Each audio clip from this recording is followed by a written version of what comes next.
Welcome to the O Show, your number one podcast for everything training, mindset, and nutrition. I am your host, Oren McCarry, and it is my goal to help you access the best information around to allow you to kick ass in the gym, in the kitchen, and most importantly, in your head. Between my own experiences and those of my amazing guests, I'm confident we will do that. So let's strap in and level up your life starting right now. Good morning, good afternoon, good evening, guys, wherever you are in the world. Welcome to today's episode of the O Show. And today we have a returning guest. He is actually number 2 in the charts at around 650 listens since episode number 3 of season 2. And it was so good, we had to get him back for round 2. We have Mr. Troy Thornton back on. How are you, Troy? I'm really good, brother. Thank you for having me on. And hopefully we can get the number 1 spot. we're plotting on how to take Hattie Boydell off the top spot, right? You're thinking of different episodes that might go down well, and we're Hattie's well over the 1,000 mark, and she's still going strong. But you've got to go, right? Hattie came on as well, and she was like, "Oh, I'm gonna get that number 1 spot," and now you got that fire in your belly to knock her off the top.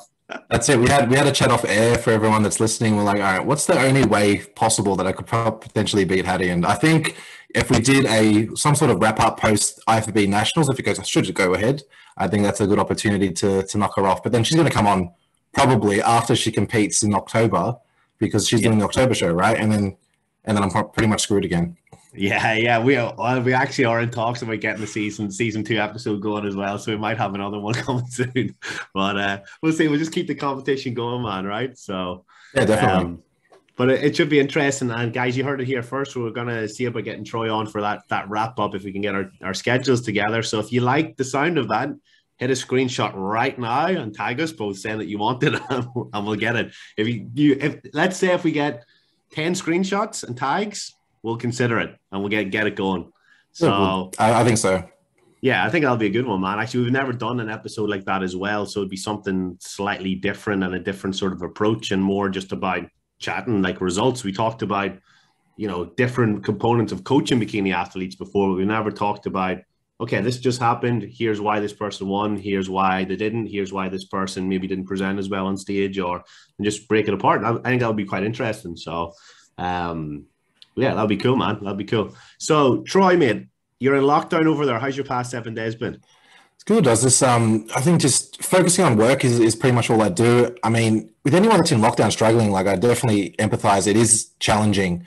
But what I would really suggest to do really is just focus on your goals. Like, there's always something that you can work on. So for me, it's like, all right, what do I need to do today? I'm going to do things that make me happy. I'm going to obviously work with clients, do some new programs, clean the house. My house is spotless. Yeah. So just the small things that, I mean, for example, if you're like, let's say in the kitchen, you got like a lot of dishes in the sink.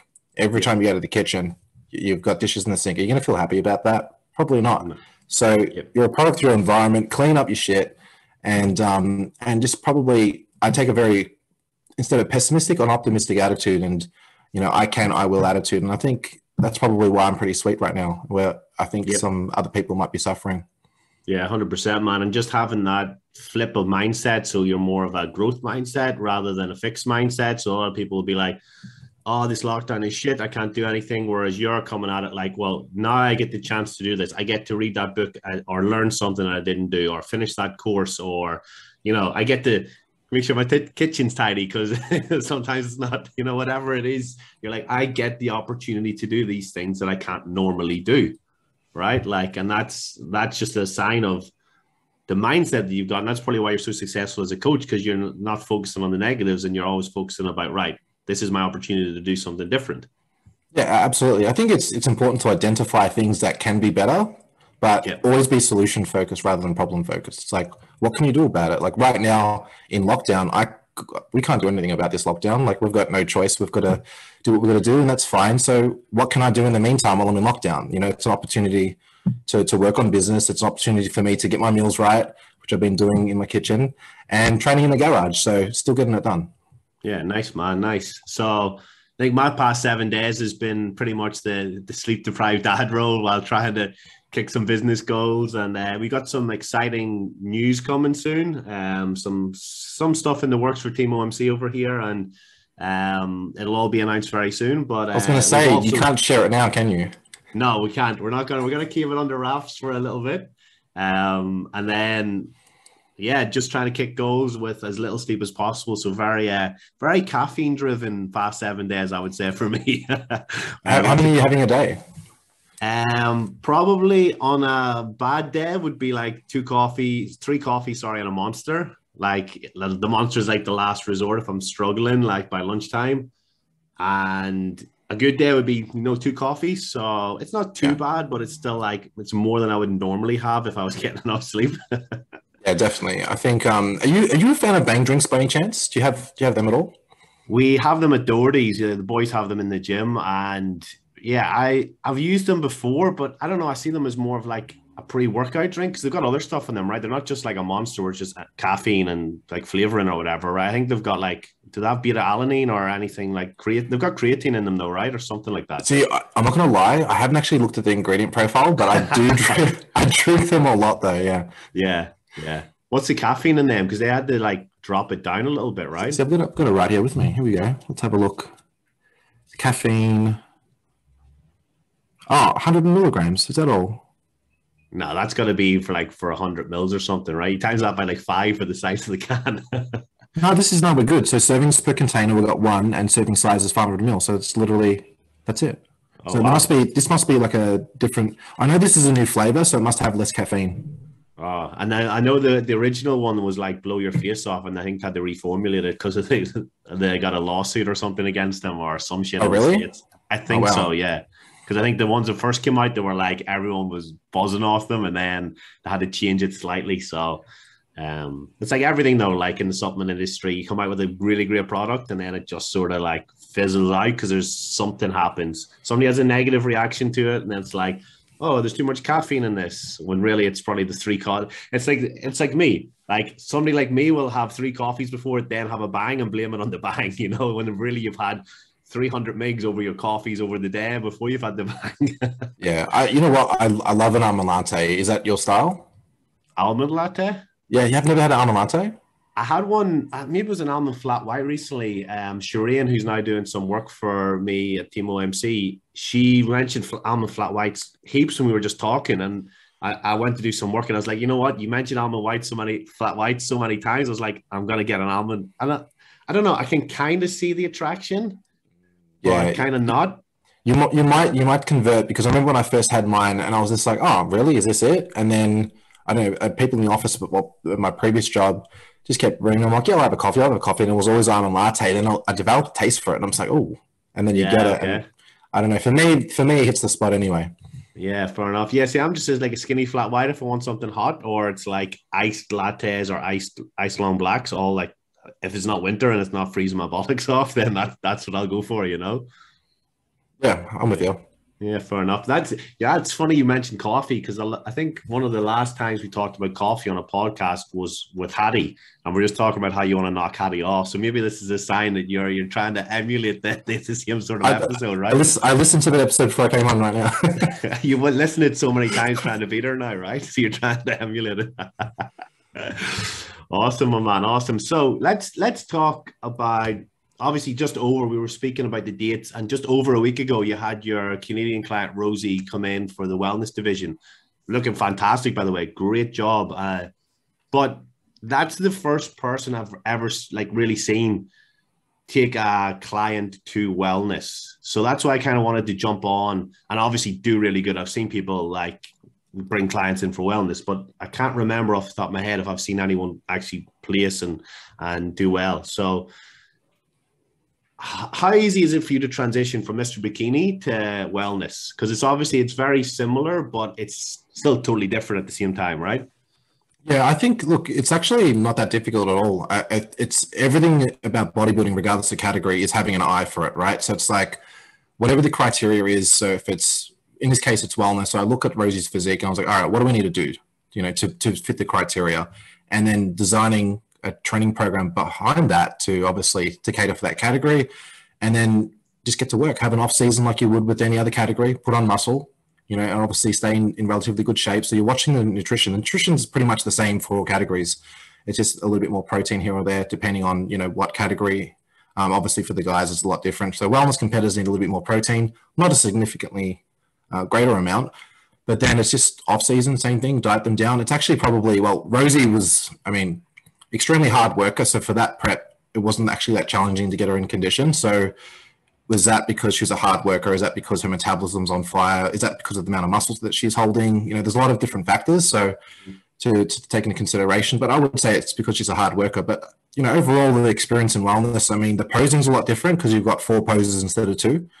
And I mean, that is a little bit different because you've got to pay attention to symmetry a bit more. And I would say the presentation side of things for posing is a bit more challenging than bikini because they need to have that bikini flare, but they've got an extra 2 poses. And generally speaking, in bikini, you hit a front pose.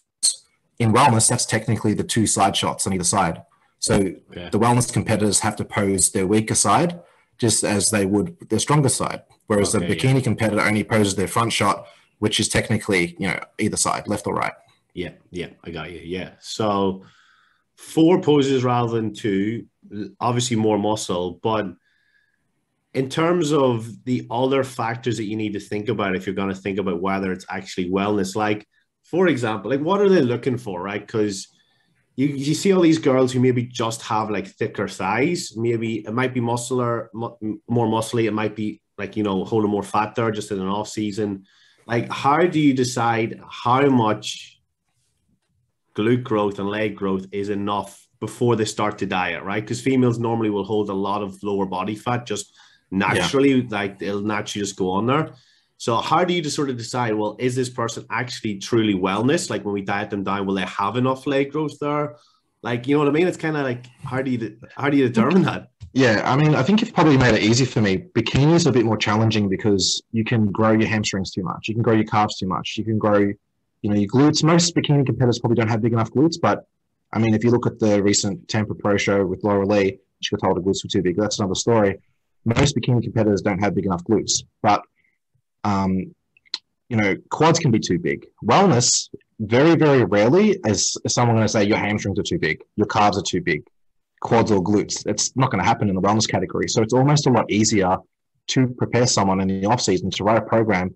They can grow almost unlimited. I mean, if you look at the pro competitors like Yarishna, she looks like a machine, like just a hell of a lot of muscle. You know, I don't think a lot of amateurs are, even when they get their pro card, as good as Rosie is to get to that size, she's going to need a long time in the off season. It's not going to be a 12-month time frame. So for anyone that's, you know, looking to compete in wellness, you'd be surprised with the amount of muscle and dedication. I mean, sorry, the amount of time and dedication that's going to be needed to put on that muscle that's suited for the category. So, I mean, I would say in that way, it's probably a little bit easier to prep a wellness competitor because you don't have to be watching for these things. Like, you know, I've had bikini competitors where I'm like, I'm trying to grow your quads. All right, that's enough. We've got to back off. But it's like, how do you develop that eye to back off? Whereas wellness, you probably don't need that. But I would say that with the upper body, you do. So there are, for example, with Rosie, there was a time I was like, oh, your upper body's getting a bit too jacked for the category. And how I discovered that would be just from looking at other wellness competitors that are pro. And I'm like, hold on, let's look at the overall proportion and symmetry. And, you know, proportion isn't probably a word that's really a good word to describe wellness because they're not in proportion. They're lower limb dominant, right? Like the legs, the calves, everything. But you can sort of get an understanding of what their silhouette looks like for wellness if you look at a lot of the pros. And that's what I did to get the idea of what to do with Rosie in terms of backing off her upper body, because we didn't want to build her up like a figure athlete. So we couldn't train the delts and the back as often as we'd like, and we had to lay off a lot of frequency and volume. Okay, yeah. So I get what you're saying, but I'm trying to think about like who would be a better, like if you're going to pick one or the other, right? Would you pick somebody who's more on the bigger side of bikini to push into wellness, or would you rather have somebody who's just on the smaller side of figure and come down into bikini? Which do you think would work better? In terms of an athlete making that decision? Yeah, in terms of if you had to pick somebody, you could pick with one person from like either somebody coming up from bikini to grow into wellness or somebody coming down from figure. What would you prefer to work with? Probably a bikini competitor with a smaller frame. Okay. Yeah, so figure competitors going to have a lot more muscle. So you're probably going to go, oh, look, I'd love to have a figure competitor because they're going to have bigger legs, probably starting the bikini competitor. But I'd actually rather work with someone that has less development and then build them up, because that way I can build them the way that I need to build them. It would be challenging to, to downsize someone that's in figure, their upper body, and then get them to train their legs. It's probably, I would find that a lot more challenging. So it'd be easier to have the bikini competitor, even if the bikini competitor had less size. Okay, cool. And in terms of like first timers coming into this category, right? Like, because you're talking about the amount of muscle, right? A lot of people want to compete because it's a cool thing to do, like to see their friends do it, or they're just really passionate about it, which is all well and good. They jump in maybe a bit too early.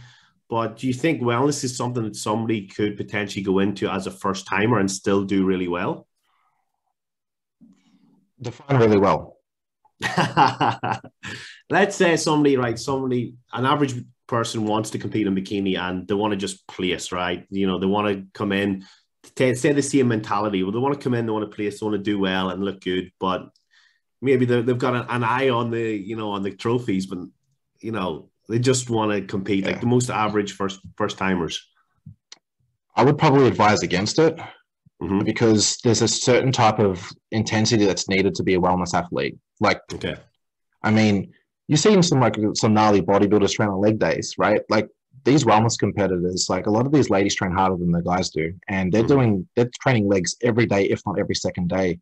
The type of intensity and dedication that's needed to put yourself through that pain and to be always swollen, like your legs are just destroyed, 24/7. And, to put that muscle on to be competitive, it's not easy. I mean, that doesn't mean a first-time competitor can't come in and do well, but I'm sure if they did, they're probably really intense and they're training really hard for it because short of training hard, I don't see how that's going to happen if you're not putting the work in.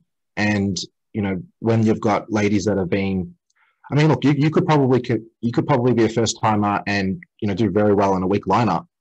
Yeah, that doesn't necessarily mean you're going to be competitive if there's a lot of really strong competitors there. That's probably my point of view. So I would say if you're a first-time competitor, think about what is the goal that you'd like to achieve. Is being in the top call out a win for you at your local state show? And if that's what you want to achieve, then you probably could do that. Be in the top 5. Top 3 might be a bit more challenging. But if you're a first-time competitor, why compete this year? Why not take 12 months off to put on more size and be a first-time competitor and compete 12 months later? You'll put yourself in a better position.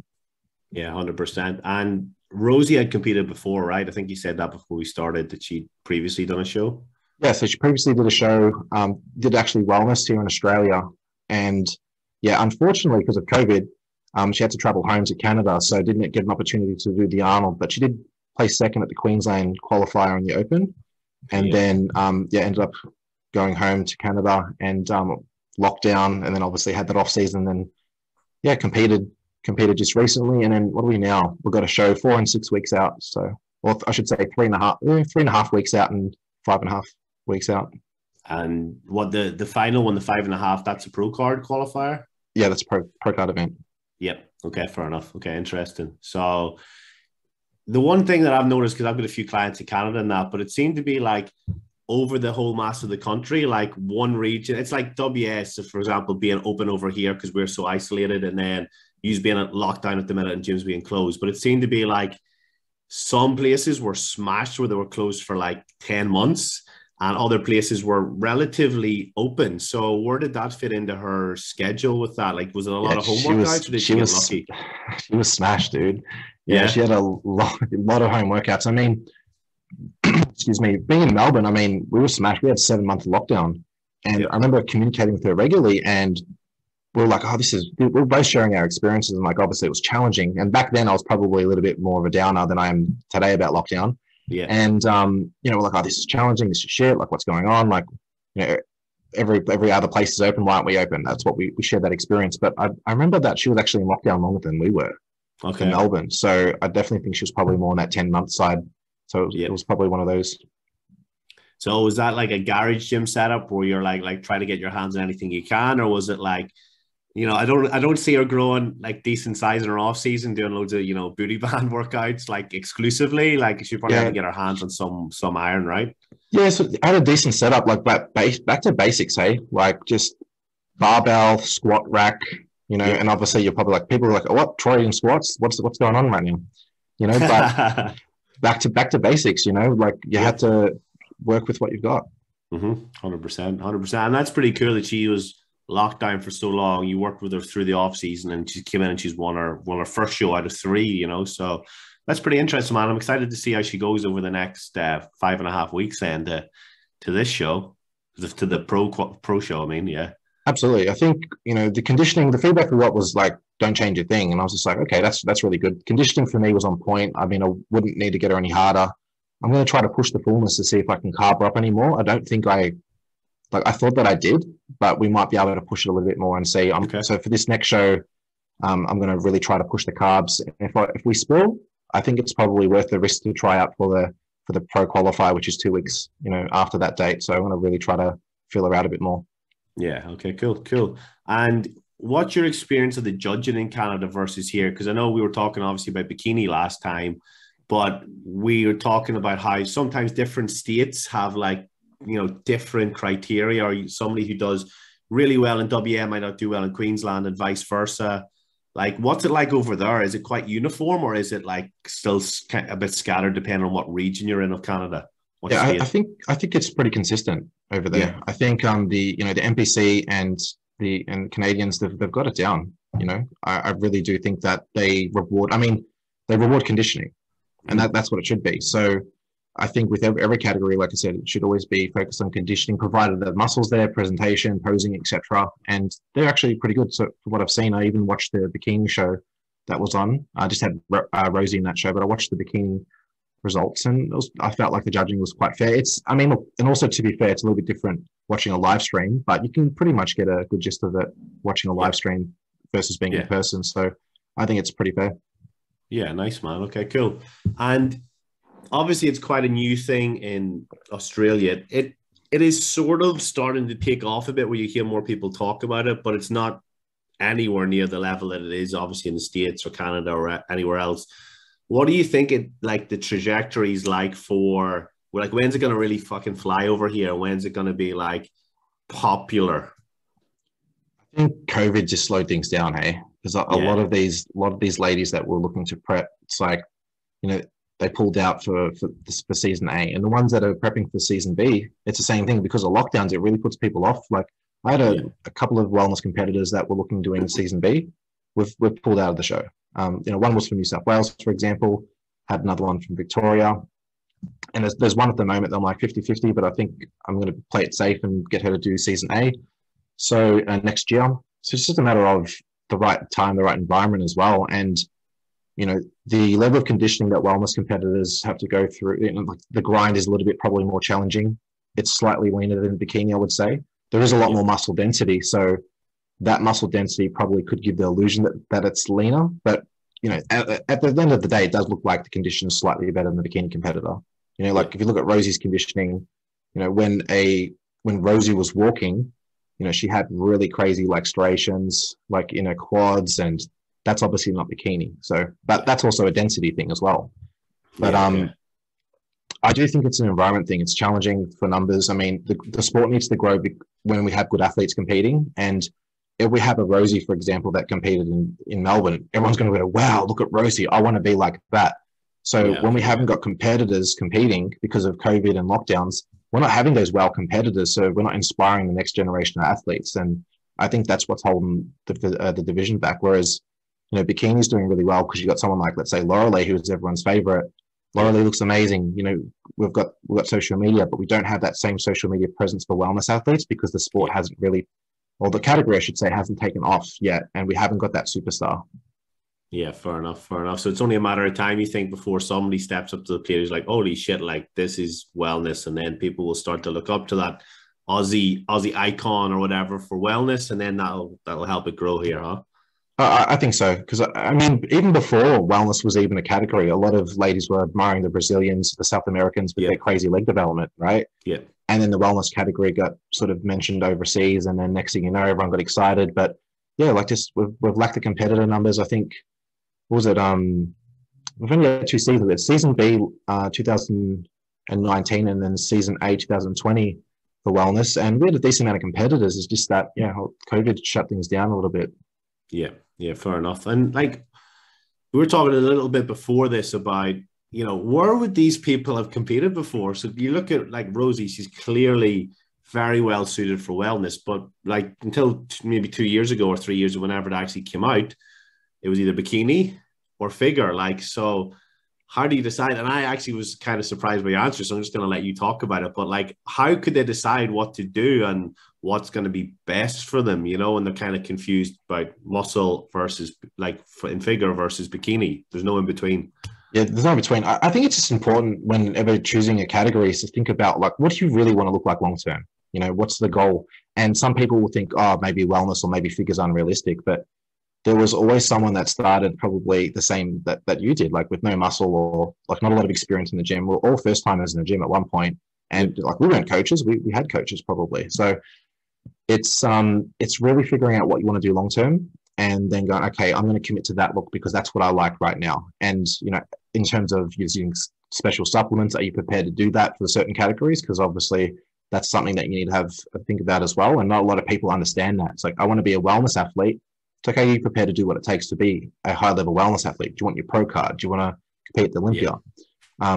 But it was interesting going back to Rosie, actually.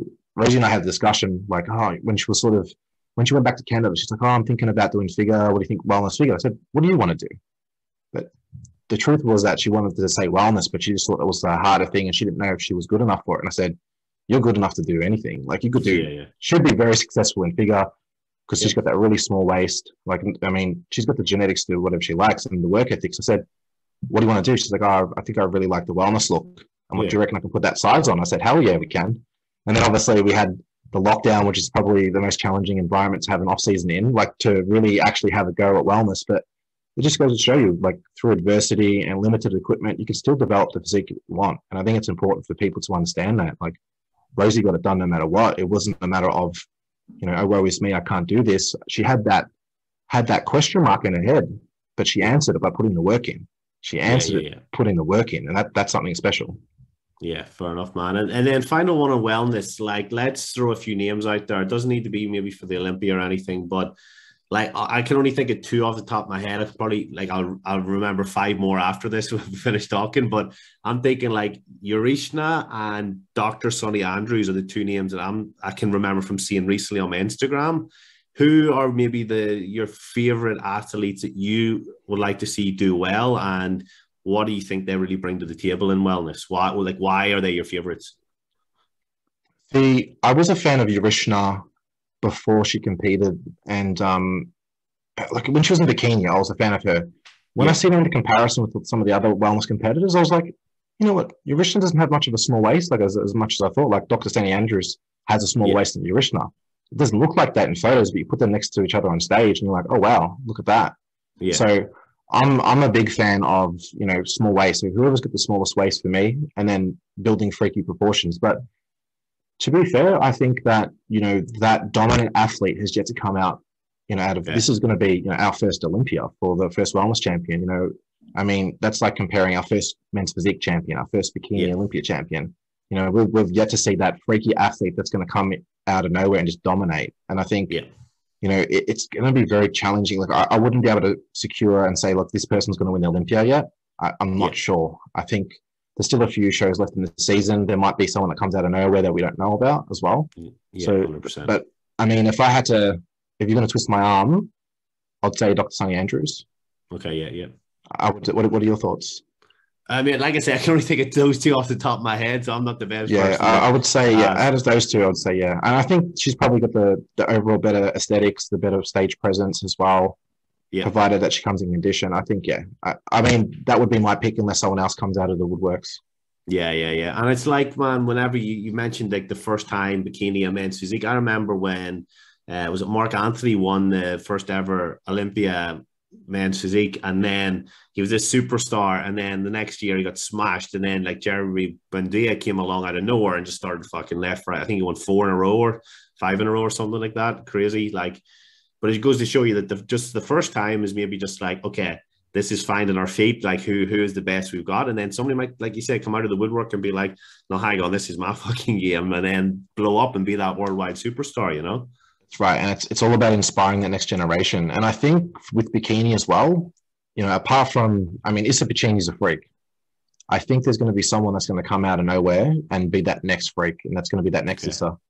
I really do Nice. believe that because, you know, the fact that Issa, you know, placed sixth at the Olympia last year, you know, as the reigning Miss Olympia champion, to sort of to grow outside the category and to not nail the conditioning, I think, you know, the onus really goes on the coach for that, but also goes on the athlete because she didn't have that in her, that champion, you know, that champion mentality, perhaps to go, hold on a second, what's going on? Like, you have to be self-aware. Like, you have to look at your physique and understand what's going on. And you would have to known that you're growing outside the category. So I found that like whole prep very, very odd that she just blew up and looked huge. And then they tried to bite her down. So, you know, I think there's going to be a bikini competitor that's going to come out of nowhere. That's going to have that eye of the tiger. And and then it's game on. And it's probably going to happen for wellness too.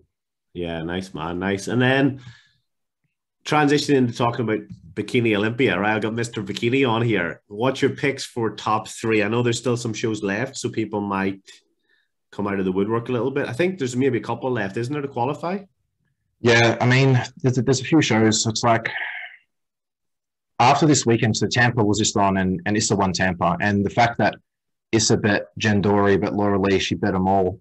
And I'm going to do a wrap-up of that. I'm thinking about doing like a video wrap-up and like having photos, etc., and I can explain what went on. But yeah, I think that Issa came in really flat to me, like really depleted. Like, and you know what flat looks like. You see like a let's put it into context.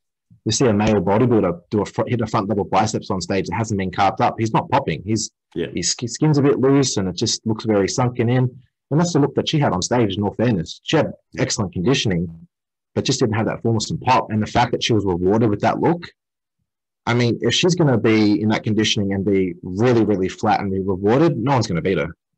Like, yeah, fair enough. Like, I really think that. And I think it's not the best thing for the sport. I think it would be nice to see something different happen, but after seeing that outcome, I don't think anyone's going to beat her at the Olympia because they're probably going to fix that look and come in a bit fuller because the coach would have to recognize that and they'd make some changes because that would be the feedback that the judges would have told them, saying, awesome conditioning, you need to come in fuller. Yeah, and I'm sure that they will. So this is number one. I'll say Laura Lee's probably like my favorite, but I mean, she's too hit and miss, you know, with conditioning. I think if Laura Lee came in peeled out inside out of her mind, she probably could win, or at least worst case scenario should be second. So, but hit and miss with the conditioning. So I'm not sure. I'm going to say I'm probably going to do a repeat with Jen Dory in second, and then I might say Laura Lee third. I think I'm going to lock that in because Atila's gone. She's retired, and Janet Leigh is not competing this year either. So I reckon that's my top three. It's a very cliche top three as well, but I think that's probably the way it's going to go down. Yeah, fair enough. And so that was maybe just that weekend in Tampa just passed was probably like the strongest lineup in bikini, if that's, you know, the top three, and they're all competing for the Olympic qualification in that show. You know, like it's maybe a big indicator that if it is the most stacked lineup, that this is how it might run. You know, the judges favored this, and this is probably going to be your top three. So expect something quite similar. Yeah, I think so. I was surprised Daraja, she placed second. She was really good. But I think for the Olympia, you know, Laura Lee and Jen Dory will make adjustments. They'll come in tighter as to the feedback, and things will change. But you never know. There's always new competitors coming to the sport that are you know, going to bring the conditioning game. They're going to bring the posing game. So, you know, she could be in the mix as well. But you know, I'd rather go with the veterans, and I'd rather lock that in. Yeah, fair enough, man. Okay, so it's on here now. It's official. That's your prediction. You can't go back on that. It's locked in. It's probably going to be wrong because I had Laura Lee winning this show and then locked up in fourth, and I was like, I saw a video of her in the morning, and I thought, oh wow, looks like she's holding a bit of water. She's the same. Yeah, like, she was dieting down 2 pounds lighter. Like logically, that's better conditioning, but it didn't appear to be on stage. Didn't translate. So I think there might have been a bit of stress or water or whatever it was, which probably cost her, you know, but I'm happy to lock it in. Yeah, fair enough. Let's lock it in, my man. Let's lock it in. And then, Troy, like, let's transition away because this actually came up today. So obviously your client, Catherine Kavanagh, over here in WA, she's a member of Doherty. So she put up this poll, which you prefer. I actually think you reshared it, so people will probably have seen it if they've missed Catherine's story as well. And basically, it was two poses, like which front pose do you prefer? And normally I'm fucking terrible at this thing, so I like to like dissect it. And normally, like me and you might have a chat. Like we've had chats like before about maybe it was Olympia last year actually, where we were going back and forth. How do you decide what looks better? Because with that example today, and this is what I said when you posted your version, was my eyes went to B, and I was like, yeah, no, B looks better. And I was just about to type and like hit that answer, and I was like, but hang on, this isn't what I like. This is what the judges will like. And in the A example on the left, it was, you know, more glute pop. I was like, glutes are the main thing they're looking for in bikini. If you can see that from your front pose and the back, you know, when you see more glutes, more fuller glute, like better like positioning. And I was like, first time I really got to think, like, what do the judges want, not just what I like. So how do you go about deciding something like that? Because obviously you look at so many competitors, you know, physique updates, and Catherine's a really good posing coach here in WA, obviously, so she knows how to tweak things. But how do you go about like dissecting that, you know? Yeah, so it was interesting because originally when she posted that, she's like, "You didn't answer my poll, Troy," and I didn't answer the poll. So she's sent me a WhatsApp message, and I was like, oh, "Okay." And then I looked at it and I said, "The photo B, the photo on the right, which is the more, you know, the traditional front pose, the old school." What was her name? Angelica what was her name? Mello. Get her name now. Nathalia Mello. Nathalia Mello, sorry. Yep. Nathalia Mello. That traditional front pose in bikini, the old school pose. And that's what Catherine was hitting. And for me, let's call it, you know what we can call it? We can call it the Frank Zane pose with one leg cocked out, right? That's what it kind of is. Yeah. It's like a Frank Zane front relaxed, but in bikini. Yeah. So that to me is very aesthetic because her quads match her waist and the shoulders, the taper, everything's there. So my eyes were drawn to that as a bodybuilding fan and a fan of proportion, because from top to bottom, I'm not looking at a weak point and saying there's a weak point. So her balance is perfect. So I vote for that for aesthetics. But then to make things easier for a judge, if judges are if you're in the comparison and you put the traditional front pose or the side shot that Catherine did in the pose A, the first shot that so we got we're 1 and 2 or A and B, is that most competitors are going to hit that shot. So it's going to be so much easier for a judge to draw a comparison against Catherine and another competitor to make it easier for them. Like, she could hit the traditional front Frank Zane pose, but it's going to make it more challenging for a judge to make a decision. And where, you know, the sport is obviously subjective, we need to make it easy for the judges. And she's actually quite impressive in the photo on the left. So it's like the shoulder to waist ratio is there. Yeah. Crazy glute improvements. The quads have come up, and she's pretty well balanced in that photo as well. So from my point of view, you know, in the comparison, it's a no-brainer to go for that particular pose. But in her routine, she's definitely going to hit that bikini Frank Zane pose because it's so impressive. Yeah. Like, it'll be awesome to get a photo of that on stage and to hit that in transition. But yeah, so I always think about, you know, everything that you do, it needs to have a purpose. So it's like, what is this pose going to do? All right. So the comparison, like I said, makes it easy for the judges. She's got a small waist. If she had a terrible waist or she didn't have the leg size or whatever it was, we could change a pose to suit her physique. But I think Catherine's done a really good job in bringing her physique into balance. And that's what we've worked on from season A to season B, like the improvements that she's made. So she can almost get away with hitting anything. But I think the photo on the left is just going to be a bit more powerful. It's going to be very hard to beat. Like, I don't see anyone beating her in that front pose. Like, really. Yeah. It's going to be very hard to beat her in that front pose. Yeah. And that's interesting because obviously that's where my mind went, was, hang on, what will the judges prefer? And they can see more glutes and stuff here. But a lot of people would maybe consider, oh, well, hang on, if I hit this and everyone hits the other pose, their eyes are going to be drawn to me. So it's like that fine line, right? Where it's like, do you make it easy for the judges so they can see that actually, hang on, you're better than this chick when you match pose for pose? Or do you draw more eyes to yourself by doing something a little bit different that maybe the judges haven't seen all day? And it's like, it's a very fine line, right? So like, it's hard to know what side of the line to land on. Yeah, see, that's why I mean, good thing about Catherine is, like, she's going to walk out and she hits that pose, everyone's going to go, what the hell is that? Like, because it's unique. Like you just said, no one's going to be hitting that shot. You've got to have a certain flow to your physique. You have to have the proportion right to hit that pose. So it's so aesthetically pleasing, and you don't even need to know bikini to go, wow, I like that pose. Yeah, 100%. Yeah. And people will be like, oh, how come no one else is hitting that pose? That stands out. That's different. It's like, originally when someone hit a bodybuilding vacuum back in the day, you'd see a vacuum on stage. There was that one guy in every contest that would hit it, and you'd be like, look at the vacuum. Now it's become more popular, right? But it's the same thing for that. You know, her bikini pose, that front shot, that Frank Zane bikini pose, that's so impressive. It's going to almost go, oh, she's really aesthetic. The judges automatically like her. So I think there's an element of that as well. And because she's such a good poser, if I was like, well, I'm going to be there like in the audience, I'll just shout it out and go, yep, hit this shot. And she can work the stage. And obviously she's an amazing poser and obviously a great posing coach. So she's going to be able to be aware of her surroundings on stage and make that decision based on, you know, what she sees and the feedback that I'm obviously communicating. Because like if I see someone on stage that's hitting something, I'll tell them to hit something else if it's going to be benefit to them. And sometimes I'll even say to ladies, swap sides. Some of my competitors can, you know, they have certain characteristics that look good on the left, but or look good on the right.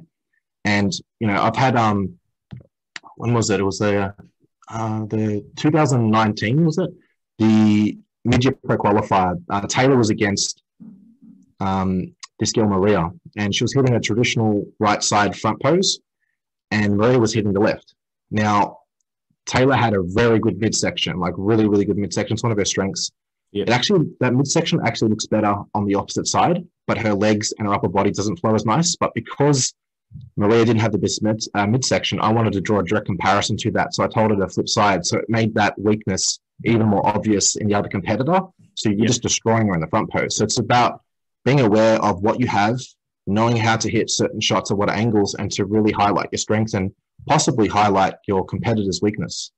Yeah, for and I mean, like we've talked a lot about posing and the presentation for obviously Rosie and everything else, but it goes to show like what we just discussed, like posing's really fucking key, like not just in the bodybuilding. Like a lot of people think that like, you know, the boys are always in like posing, and you know, the posing coaching has risen a lot over the past few years. I know Renee does it at the gym, Catherine does it in her setup there, and there's posing coaches probably in a lot of different gyms, but a lot of people still slack on it. Like, why do you think that is, that people still get on stage, even though there's this drive and, you know, there's this social media presence from posing coaching? Why does it still get neglected, and why can't some people grasp how important it is? I just think it comes down to a lack of competitiveness with the coach. So you're only as good as your leader. And if your coach is like, yeah, you're good, check-in's cool, as an athlete, you're going to be like, oh, I'm sweet, because you may not have that awareness. You might have competed before, and you're really relying on that expert advice from your coach to say, oh, you know what, your posing needs to work. You're not hitting that pose correctly. Some coaches don't have that attention to detail, and they're not going to question that and say, listen, we need to set you up with a posing coach. I think a lot of coaches need to drop their ego and say, you know what, maybe there's someone that's in a better position to help my client that can help with posing, you know, and I will always defer to certain posing coaches for that reason, because, you know, I can see what's going on with the pose. I know what's wrong with it, but I'm not going to teach it as well as a bikini posing coach, 100%, particularly transition. So you've got to drop the ego and say, hey, listen, but sometimes they don't even drop the ego, or maybe they're not even aware, the coach themselves. So I blame the coaches for not being competitive and not wanting the best for their client. You got to be honest. And you know what? Maybe it's a cost thing. Could be, is it cost effective? I may not be able to afford it. I understand that. But then as a coach, it's your personal responsibility to make sure that you're not putting your client in a position to compete if they can't afford it. Like, okay, hey, listen, I really want the best for you. We need to make sure that we're planning for success. Let's look at doing season A, because we need to invest in a posing coach as well. It's just about communication. So, I mean, it blows my mind. Like, I would be like, without putting any other coaches down, I don't want to do that. There's certain coaches that I've seen that let their competitors walk on stage. I'm like, how can you do that? Not just from a conditioning point of view, but from posing, you know, like they're two things you can control. Size takes time to build, you know, and posing something that can be fixed in 20 weeks very easily. You can't build a lot of size in 20 weeks, you know, prep. Posing can dramatically change, and that's going to affect, you know, that can affect your placing. It affects your confidence on stage. And I think a lot of ladies as well, probably more important for bikinis, they go out there and they really want to enjoy it. And if you're going to enjoy your experience, you can imagine that you're going to enjoy your experience a lot more when you're posing great. If you don't have the confidence, you're not posing great, I don't think you're going to enjoy it either. So take the time, get a posing coach.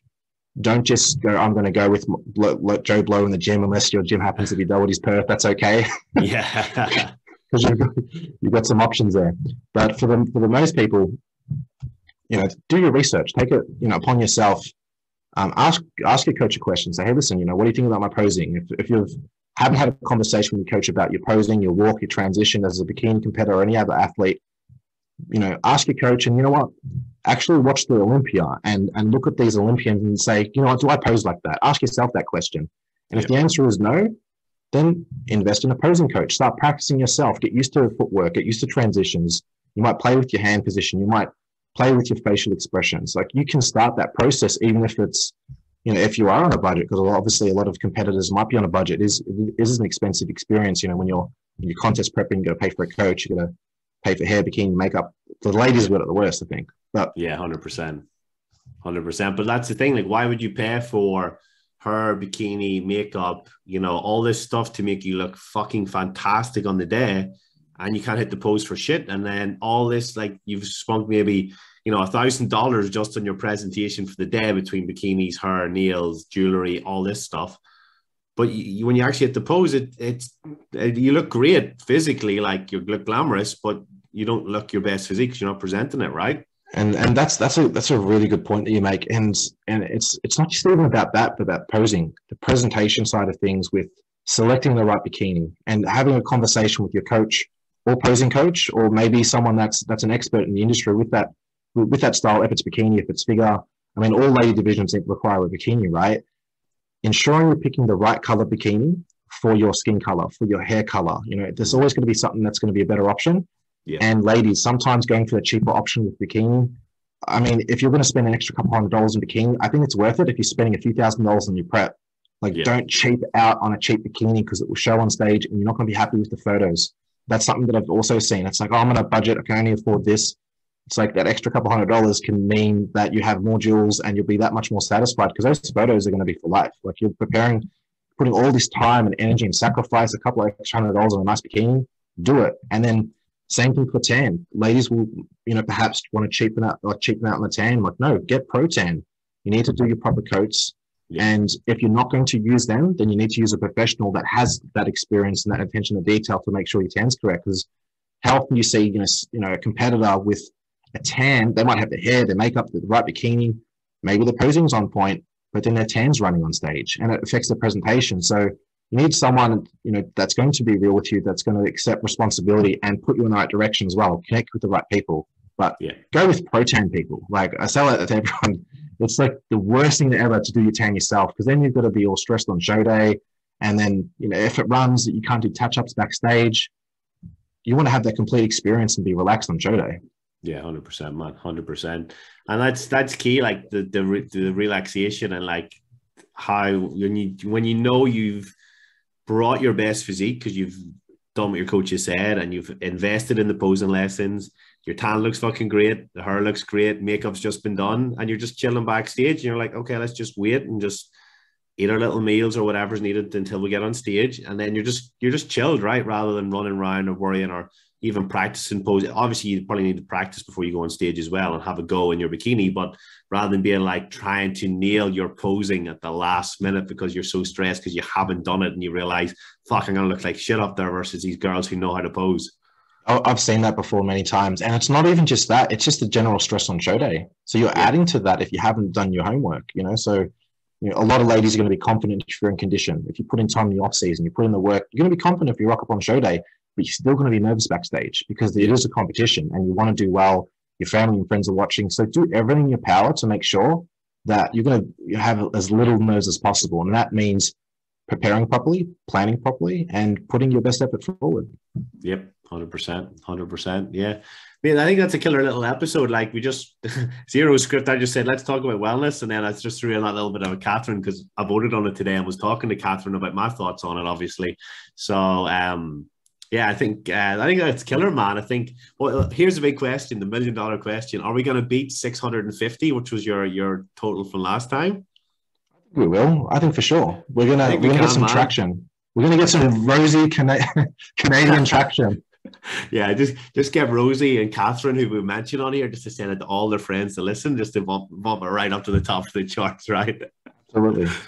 No, man, this has been awesome. I think it will go down well. The last episode flew up in those top 5, you know, within the first couple of weeks, and it's just been steadily growing and growing. It's like that Hattie one, like we mentioned, she broke 500 for the first episode to ever break it, and now she's broke 1,000. And it's the same, the quality episodes with the names or the good coaches, like they'll all trickle. Every episode will trickle up, but you'll notice that the ones who jump into the top 5 really quickly will trickle and they'll keep like progressing, man. So this will be interesting. See if we can get another top 5 and go from there. But guys, if you're listening and you've enjoyed this, or if you listened and you didn't screenshot to tell me and Troy that you want the Nationals wrap up live on the O Show and the week after, let us know and we can make it happen. Or if you just enjoyed this episode, you like this, because it's quite chill conversation for me and Troy here. Like, I literally messaged him a few days ago. I was like, bro, do you want to jump on the podcast next week? And it's just, we come on, have the crack. It's just pretty chilled. So if you guys enjoyed it, screenshot, tag us both so we know you want more, and then we'll get back for a 3rd episode, huh?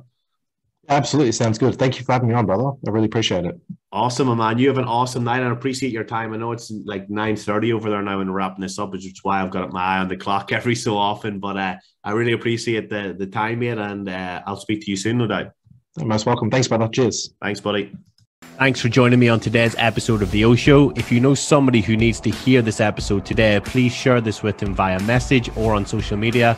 Don't forget to also take a screenshot and share it on your story and tag me at Oren McCorry so we can continue to grow the podcast and help more people change their lives with the advice given here. Also, keep the 5-star reviews coming over on iTunes, as that helps people who normally wouldn't listen to the show find it and get the O Show in their ears and drive the podcast forward to help more people around the world with the advice here. Have a great day, and I will speak to you soon.